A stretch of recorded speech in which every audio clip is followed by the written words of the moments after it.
we overlook it. We walk all over it, trample it every day. Yet we need it, like the air we breathe. It's about time that we talk about soil, and certainly about time that we start protecting it. There can be no life without it. It feeds us, and we are responsible for it.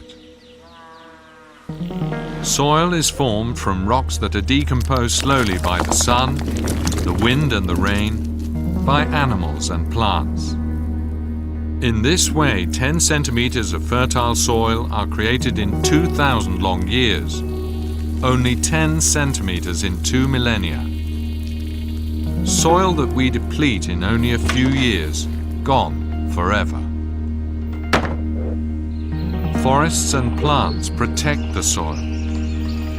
But every year, 13 million hectares of forest are cut down. Fields are cultivated inadequately. Added to that are monocultures and farming on slopes. After the harvest, fields are left naked and unprotected. All this greatly accelerates erosion. And so, gone with the wind, washed away by water. 24 billion tons of fertile soil were lost in 2011 alone. A loss of 3.4 tons per person worldwide, no matter what age. Erosion costs each person $70 per year, a worldwide cost that amounts to $490 billion, an astronomical amount. Our cities are also growing rapidly. Every year in Europe, an area as large as the city of Berlin is transformed into urban areas. Half of these soils are sealed. This is soil from which nothing can grow. But fertile soil is finite and therefore invaluable. Investors and states have realized this. The race for the soils of the world has already begun.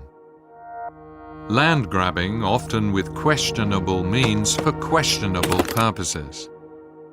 Millions of hectares of land change owner every year. The price? Ruined lives, uprooted families. Usually, these are the poorest of the poor.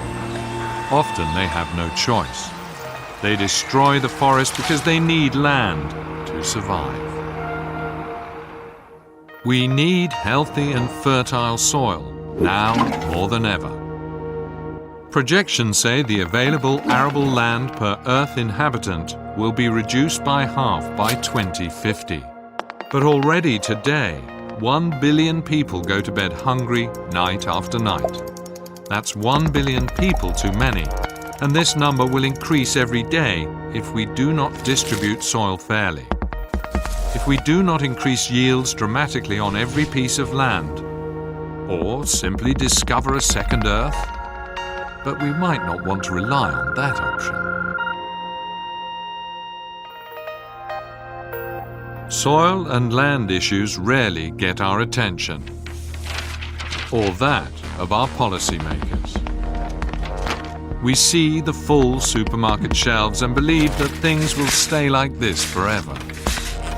We live on credit at the expense of soils, but they are not inexhaustible. We take out money from a bank account into which we never make any deposits. One day this account will be empty, our credit overdrawn, and our soils will be gone.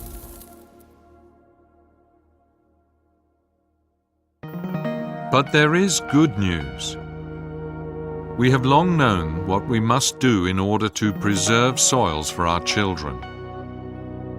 Let's remember, soil is a sensitive living being who wants to be taken care of.